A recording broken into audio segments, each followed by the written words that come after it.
It's Chris Watkin back again with Daniel Harrington, who is the Global Growth Chief for Fine & Country. Daniel, how important is market share in a estate agency?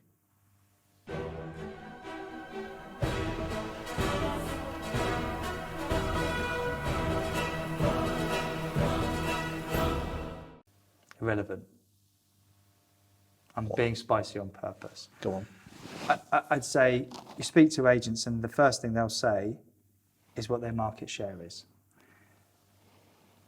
Of what is my next question? Well, it's a 5% graph. I'm number one. Number two is 4.99, but I'm number one at 5. Okay, so what's another 0.2% growth of market share worth to you on your bottom line? Well, it's absolutely really weird. I did a post over the weekend where I said, if the housing market, because we're filming this in August 22, and I said, if we return to a market that we had in 08, where house prices dropped 19%, which is what happened, and with the number of transactions reduced from 1.4 last year to 850, because there's always people that want to move, what effect would that have on the UK estate agency market? And I said, if you took average fees from 0.8 up to 1.3, the industry would earn more money. There'd be a slight, that takes into account there'll be a slight reduction in agents, but an extra 0.1 makes an absolutely massive difference to your bottom line compared to just number of houses. Is that because estate agents are transactional?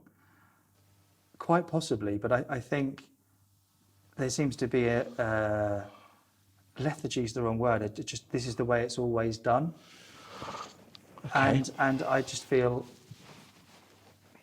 the best results I've ever seen from any assistance I've ever given a business is to start right back at core principles and to go below even market share and actually look at market value.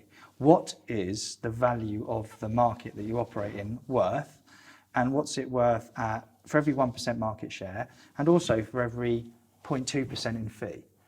If you had 100% market share and your fees were 1%, what's it worth? And what would it have been if your fees were 1.2%? And actually, you can make it a sliding scale. What's worth more to your business, 5% increase in market share or getting your fees to 1.3%? Well, this is this famous spreadsheet that you share with people. I know you do it manually, but you're a data geek, a bit like myself. But it blew my mind, because let's be honest, it isn't a pie chart. You know, I'm famous for my thoughts on pie charts. I've been banned from, not banned, but self-imposed, don't go. But it's amazing how if you change your fee by 0.2%, what difference it makes to your bottom line. Yes, especially in the fine and country market where the house prices are so big,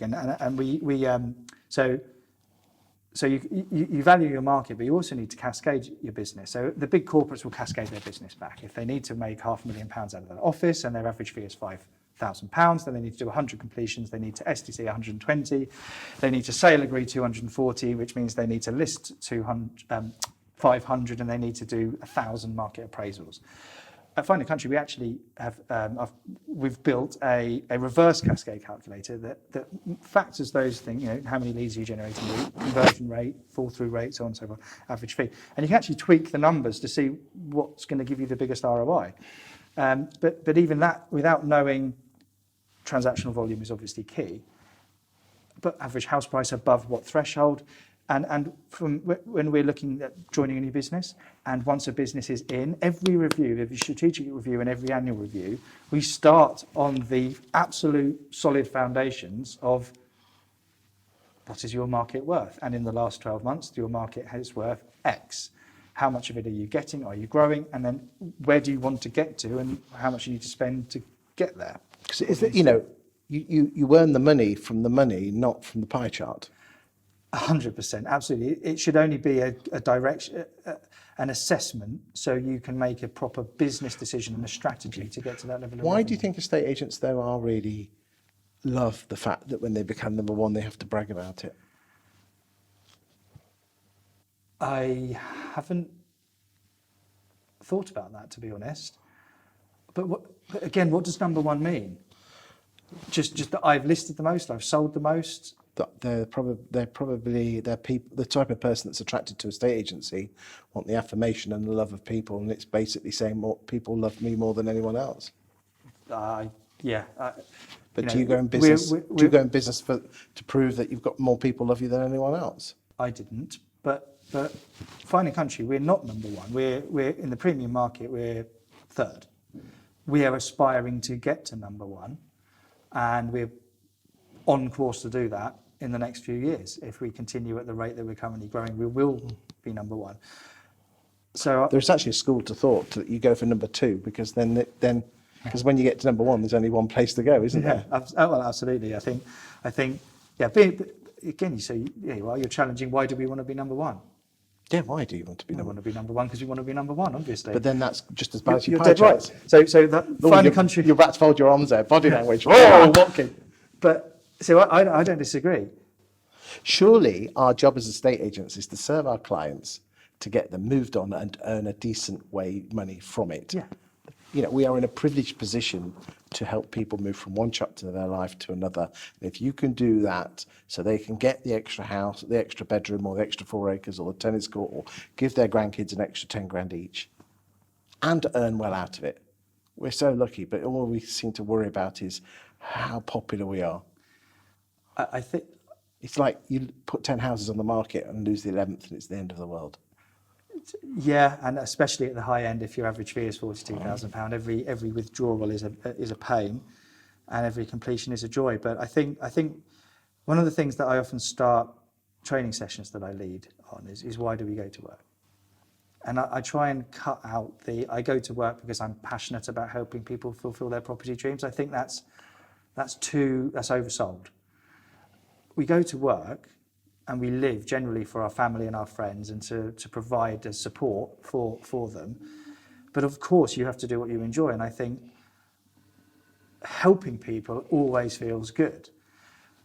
Whether you're in the high end or the middle market or the low end, whatever part of our industry you're in, you're helping people to achieve what they want. It becomes different at the high end, their largest asset. It's incredibly important. Well, sure, it's no difference whether you're moving from a 3-bedroom semi to a 3-bed detached, or moving from a pad in Wiltshire with 10 acres to a pad in Surrey that's 20 acres. Depends how many homes you have, Chris. Yeah, but fundamentally, you're still moving one person from one house to another. Yes and no. When you get to the real prime, super prime end, it's one of 15 properties that they own around the world. So it's less. It's not their largest asset, but that's 0.1% of the market. So you are right. Okay. It's a huge responsibility that we take on board for people, and yes, we get thanks, but we also get a lot of heat, stress when we do it wrong. Everything's our fault. I mean, let's be honest. It's you get blamed for everything. You get hassle from everyone. But that's expectation management. If you've sold them the dream, if you told them you'll get 10% more than their house is worth by every possible comp. But when they're falling out over a tank of oil, yes, you're going to get shouted at. Yes, that's fall through because of a mirror. It's hard. But that's the nature of the game, isn't it? Well, what do you think the answer is? I haven't yet found the answer, and I don't think anyone ever will. I think we could do with having a bit more commerciality in the industry. What is the value of my market? What is my unit listing cost? What is the cost of growing my market share by 2%? And what is the benefit of growing my market share by 2%? But also, I think as an industry, we often chase supply rather than chase demand. And naturally, we're hunters. We're not farmers, estate agents. We're generally hunters, aren't we? Oh. And we chase for sale boards like a dog chases a car. In this market, talking in August 2022, when properties are on the market for 3 weeks and they're gone, this isn't quite so relevant, but we see other companies for sale boards, they wind us up on the way home, and we want to go after them. As an economist, if it is for sale, there is no demand for it. So we're picking up, whether it's at the price point that it's at or the quality of the property, and this is industry-wide, this isn't necessarily the high end. We are chasing products that have no demand. One of the things I really enjoy doing with my business is we heat map demand, because there's a lot of properties that sell that never come to Rightmove.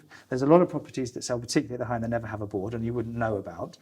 And if you use something like Land Registry to heat map demand, and I did this exercise with a few officers, a lot of officers will often have a map of their area on the wall, and I'll ask them, I'm coming in advance, get me 400 yellow stickers and 400 red stickers. All the for sales, we put yellow stickers, and all the reds we put from land registry or something, we put the sold. They cluster, and they cluster very differently. And I say, if you're going to spend money on marketing to the passive market, market to where properties sell, not where properties sit for sale. And I think... Which if the market hardens, which it will do, which we really need to 23, get back into 24. that. I haven't been talking much about heat mapping demand for the last couple of years. No. But that's definitely something we're working on. We have a training session in London next week with our Park Lane associates, and passive lead generation and the heat mapping of demand will be part of that training day next week.